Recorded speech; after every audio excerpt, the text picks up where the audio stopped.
WPTV. Welcome back to this. With less than a week away from opening day, the MLB season is almost here. And here to preview things for us, we have Anthony, Jimmy, and Joe. Now, Anthony, we'll start with you. The Astros locked up. I guess you call him a key member now since Justin Verlander isn't there anymore. Probably they're either their first or second best pitcher. Lance McCullers Jr., wicked curveball, 5-year extension, $85 million deal. Anthony, do we like this extension? Yeah, I mean, Samory, this is a guy that's dealt with injuries in the past, but we're going to take a look at his stats here from his 2020 season. 11 starts, a 3.93 ERA, in 55 innings, only 44 hits allowed, and a 2.80 strikeout to walk ratio. I mean, this guy can pitch. I mean, plain simple. He's definitely the number 2 in that rotation. He's going to come out there and give you a solid start every 5 days. He's not necessarily an ace, but I think he's worth the 5 years, $85 million. Jimmy?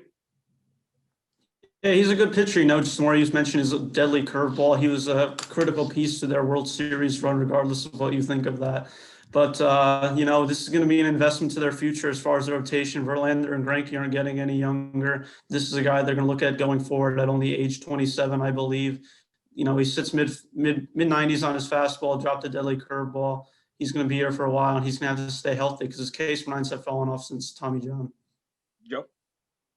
Folks, Lance McCullers Jr. is due for major regression. The fact is that he gives up a lot of hard contact. He is in the bottom third of the league in exit velocity allowed and bottom 20% in barrel percentage. The only thing he has going for him is the curveball spin. There is a new rule, though, that we're going to talk about later in the block that might affect that as well. So I don't think that the Astros are going to get good value for this contract. Well, and look, we got 5 years to see the outcome of this deal, but I think McCullers will do pretty well for the Astros. Look, the Astros are like a fringe playoff team this year, but if they do make the playoffs, McCullers can do some work in the playoffs, as we have seen. But moving on from one AL team to another, this was some bad news for the White Sox.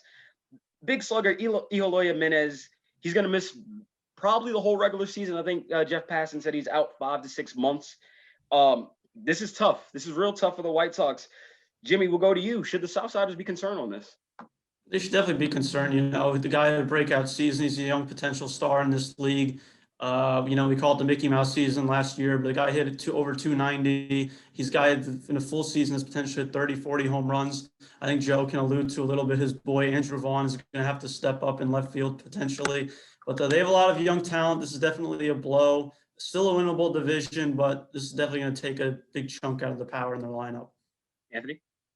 Yeah, I mean, this sucks. I mean, I'm just going to give it to you straight. 55 games last year. A 296 batting average, a 332 on base percent, 14 home runs, 891 OPS. Like, I mean, come on. Like, this guy is someone that sits in that middle of the lineup, probably would hit third or fourth and can hit moonshots. But I got some good news for the White Sox. They still got a very good line. I mean, you got Yasmani Grandal, you got Jose Abreu, you got Yohan Moncada, you got Tim Anderson, as Jimmy alluded to, Andrew Vaughn. I mean, I think this hurts. Trust me, don't get me wrong. I still think, though, if you can get him back into the postseason and ramp him up in time for the postseason, you should be good to go. Yep. The White Sox are going to miss Eloy Jimenez. Don't get me wrong, but this is a team that has options. They can do a number of things. They could have Grandal play first, DH Abreu. They could throw out Adam Engel in left field. Andrew Vaughn's an interesting piece, but there's a couple moves that I think that they could make. One of them could be a potential signing of Yasiel Puig, who is a free agent and would fit right in there. And another one is a trade to the New York Yankees for Mike Tauchman. I think either of those moves could replace Eloy's production. That'd be interesting. The White Sox, they're looking really good this year on paper. A lot of people have them going at least to the ALCS with a lot of the regression in the AL, with a lot of pitchers leaving the AL. So it's going to be interesting. But speaking on pitching, everybody say is the key to winning a championship. Pitching does win you championships. And every year somebody breaks out and has dominance, or even older guys have show past their past selves and win Cy Youngs. But Joe, we're going to start with you. Who is your dark horse Cy Young for the 2021 MLB season? My dark horse Cy Young is likely not to be a dark horse for long. It's Max Fried. I think that this guy is going to skyrocket as one of the biggest name pitchers in baseball, if he hasn't already. Look at his stats from last year. 2.25 ERA in 56 innings. And the 2.63 strikeout to walk ratio is dominant, only 42 hits in those innings. But, going into the advanced stats, which I love so much, the 98th percentile in exit velocity, 92nd percentile in barrel percentage. He doesn't throw particularly hard, but he has such an ability to limit hard contact and limit slugging percentage that he's going to be dominant for a long time. And speaking of Max Fried, just announced as the opening day starter for the Atlanta Braves. So you're going to see if he's going to be a Cy Young worthy candidate first game. Anthony, who you got? This guy doesn't get a lot of love because he's pitching northeast or northwest rather for the Mariners. I'm going to go with Marco Gonzalez. 11 starts, 3.10 ERA, 69 2/3 innings, 59 hits, 7 walks. As we take a look at stats, I mean, this guy is an innings eater. He can pitch. He's a lefty, which is always a big bonus. And for a team in Seattle that really doesn't have a lot going for him, this is going to be their guy for him. They got him a few years ago from the Cardinals. He's turned out to be he's grown into being a very solid starter. And with how he's progressed lately, I only expect that to continue going forward. Jimmy? I'm going to look at my man from Milwaukee, Corbin Burns. All of his pitches have so much movement. He got the sinker. He's got the cutter. He's got the slider. We're going to take a look at his stats here from last year. 12 games, 2.11 ERA in just under 60 innings. 37 hits allowed, 88 strikeouts, and he only gave up 2 home runs all season. The guy keeps in the ballpark. Brandon Woodruff is the week 1 starter in Milwaukee, but I like Corbin Burns to break out as the ace in a weak division as far as hitting. We saw Trevor Bauer win the Cy Young last year in the NL Central. I think Corbin Burns has a good chance to do that this season. See, now this one, I don't know if it's a dark horse, but I called this guy a dark horse on Brave New Radio last year, and I got laughed at for it. But he proved me right. And this guy, he's a 3-time Cy Young Award winner already. Probably one of the best pitchers of all time.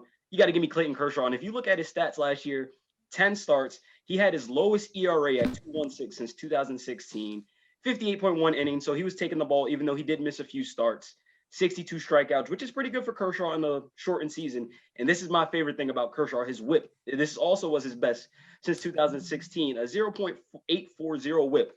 He's not allowing that many base runners. And also, I know a lot of people said, oh, Kershaw's done, especially after 2019 and 18. Oh, he's done. He's washed. He came back, had one of the better seasons he's had in the past 4 years, got to the playoffs, got it done in the playoffs. So, look, I know he might not get it because, voter fatigue, he already has 3, but be on the lookout. Clayton Kershaw is definitely one of the guys that I'll always put up for a Cy Young candidate. And to close out this block, and we're going to – this is the block of the pitchers, I guess. But this is some bad news for the pitchers. The MLB is cracking down on some foreign use of substances that pitchers use to alter baseballs. Trevor Bauer came out in last summer and said that everybody does it. So I don't know if this is going to hurt everybody, but Anthony, what does this mean for the sport of baseball? I mean, let's be real.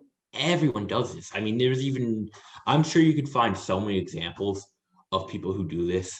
And everyone comes out with the obvious ones like Michael Pineda a few years ago, stuff like that. But everyone does this. I mean, batters prefer it because in April, you don't want to get hit in the head with a 95-mile-per-hour fastball because the pitcher can't control where the ball is going. I do think this is going to affect some of the pitchers that do have increased spin rates, mainly the pitchers that did pitch in Houston, like Garrett Cole. I think Justin Verlander would have been affected by it a little bit. Lance McCullers, as Joe alluded to earlier. I even think Trevor Bauer might get an effect from it. But, I mean, I think this could backfire in MLB because their premier pitchers might not be as premier as they used to be. So are you saying that the ERA is going to go up? Is that what I think, like I said, I don't think it's going to skyrocket. Like, I don't think Garrett Cole or Trevor Bauer or, any of those guys are going to have a 5 ERA, but I don't think they're going to be as good as they were the past few seasons. Maybe like a 3.1, 3.2, 3.3 ERA. Jimmy? I really hope this is just a PR stunt. A sport that used to be called America's favorite pastime. We now see it fall behind in popularity in the NFL and the NBA. We don't see stars marketed enough in the MLB, especially pitchers. The home run is glorified. I really hope that there's not much they do to punish. Every single pitcher does this.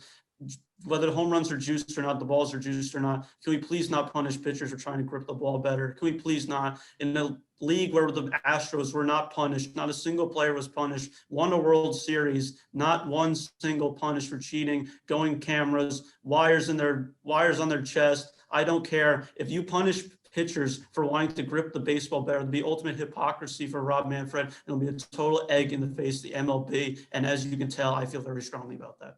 Yes, you do. And I love that you feel very strongly about that, Jimmy. Joe, close us out for the block.